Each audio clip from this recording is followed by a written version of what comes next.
On today's episode, we're talking about why you need to be planning for your album launch now.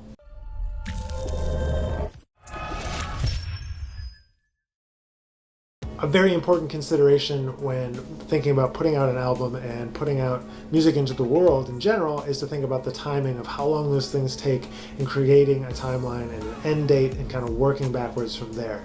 I don't necessarily mean that you need an album launch CD release party event to happen on a specific day to coincide with an album launch, but we do need to think about the timeline and so we can organize, and because things take a long time. You know, we can move really fast and create an underground sort of buzz, but to get things happening on a larger scale, you need months and months of lead time. So I like to have physical products in my hand at least 3, if not 4 months ahead of the release date. And the release date is the date that it's on sale to the public. So that means on Amazon.com you can log in and buy the CD. So if that means that you need to start moving now to get to print, so because your date is coming up, that means you need to move a little faster. Because I like to have them because I know things are going to get delayed, and I know that something's always going to happen.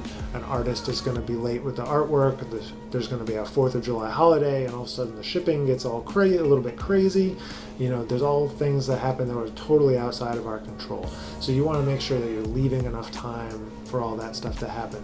So I like to have it 4 months in advance of the release date so we can send it out to the appropriate publicity and radio people, because they need to have it around 3 months ahead of time to send out to their long lead press. So that meaning, you know, magazines and things of that nature are several months ahead, considering articles, reviews, coverage of any sort. You know, that's months and months ahead of time. So they need to have the discs in their hand, you know, 3 months before to even make it to the month of your release for that issue, or maybe even the next one. So you need to have those things in place.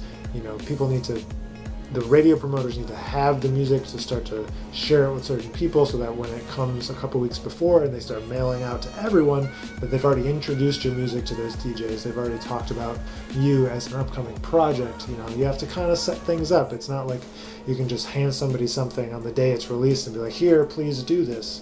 You know, you need to set it up. You need to create a story and a reason why people want to check out your music once it becomes available. So once you have CDs in hand, you send out all the publicity stuff that you're still 3 months away. Within that 3-month window, then you have time to really plan a CD release performance. You can figure out a pre-sale situation where you can get the records out to your fans, you know, in the first kind of pre-sale month or whatever like that. But that's why sometimes, like, you have to book way far out with a label. You know, you don't want to put out certain types of music at certain times of the year.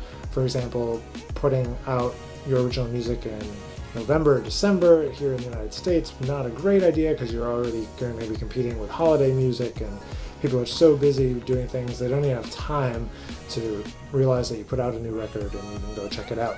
So thinking about the timing, you know, putting stuff out in January is also, you know, it's the beginning of the new year, which is great, but is anybody paying attention yet, or are they still recovering from the holidays? So maybe February is a better time than January to put stuff out. So kind of that period between November, December, January is not the best, but then you also have really popular time periods like May and April and May of the spring, where it's like leads up to festival season and lots of people are putting out records then. So do you really want to compete with the big names in the industry while you're a new face? You know, so sometimes maybe putting stuff out in different times of the year, February, March, you know, maybe September, October, maybe August, you know, July, quieter times when people are not competing for the same space with, you know, the most famous people in the industry.